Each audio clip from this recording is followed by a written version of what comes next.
You've probably heard of Measure M and Measure K. They're really in the limelight right now. And tell us about that. Well, Sustainable Seaside has signed on as an endorser to that project because it's a land use issue, and we see it as being extremely important and our last chance to maintain that forest for Seaside rather than turn it into a massive horse racing track development with over 1,200 homes, a couple of more hotels, and a commercial district. And you said earlier something about political structure doesn't seem to be looking after environmental interests that many of the people in the community are concerned about. So that you provide some sort of leverage. Could you address that issue to some degree? Like the Board of Supervisors, mayors, city councils, that kind of thing. How do they fit into this equation? Well, land use issues run through if it's county land, it goes through the Board of Supervisors. So we have gone there to meetings and spoken, and we also go to the Seaside City Council and when there's issues that we're concerned about, we speak up about those. As Sustainable Seaside, we have over 600 people in our Google group, and we have 400 people who have checked us out on Facebook. So we try to let the community know the concerns that we have from a sustainability viewpoint. And for example, for Measure M, it's endorsed by Communities for a Sustainable Monterey County, as well as 5 of the local groups, as well as many other groups. So what I guess I've learned with Sustainable Seaside is what can happen when you get a group of people informed and people come together.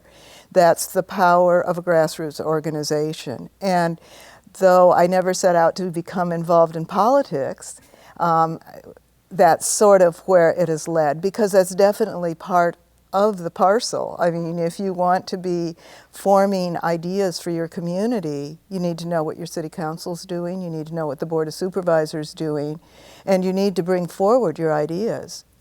So that's... Yeah, so do you find that mayors, city council folks, and say supervisors, county supervisors are receptive to what you have to say, or do you feel like you have to bludgeon them into submission somehow?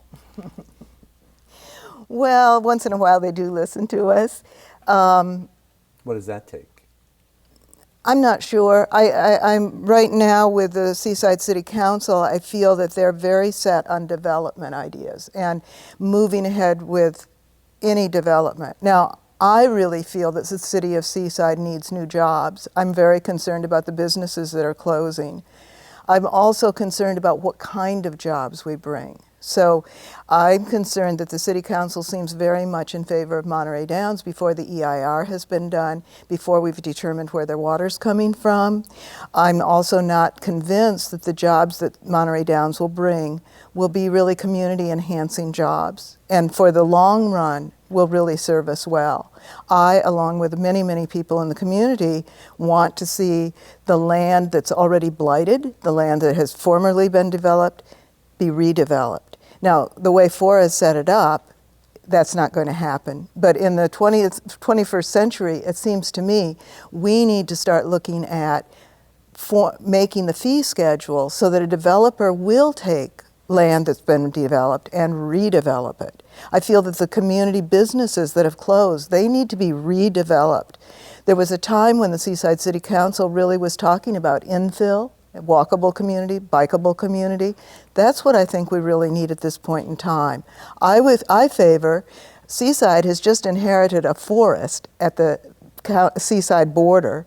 That forest is the entryway to the National Monument. I would like to see a peaceful, beautiful entryway to the National Monument and to see the city really promoting the National Monument. In December of last year, we gathered over 350 signatures of Seaside residents asking the City Council to put back in their economic development plan the promotion of Fort Ord and signage for people to get there. In April, a committee was formed by the City Council, but we've yet to hear a report of how can economic development come through a national monument. We've looked at a lot of reports from the outdoor recreation industry, That's a growing industry. It stands right behind pharmaceuticals and cars and motor vehicle parts. It brings in 46 billion a year to California. Now, the Sea Otter Classic brings in $17 million annually to the peninsula, and they use much of those trails that will be destroyed through Monterey Downs. They use those trails for their event. So we're convinced that it might take a little time. This is a brand new industry growing, but it grew even during the recession. And we know that people like to live near open space. We know that businesses like to locate near open space. And we think that for the city of Seaside to hold on to the forest, you know, not to put a racetrack in between a university, a cemetery, and a national monument, makes a lot of sense. I want to get back to the Measure K and M thing, but first of all, I want to ask you, what does Sustainable Seaside do on a day-to-day basis? Like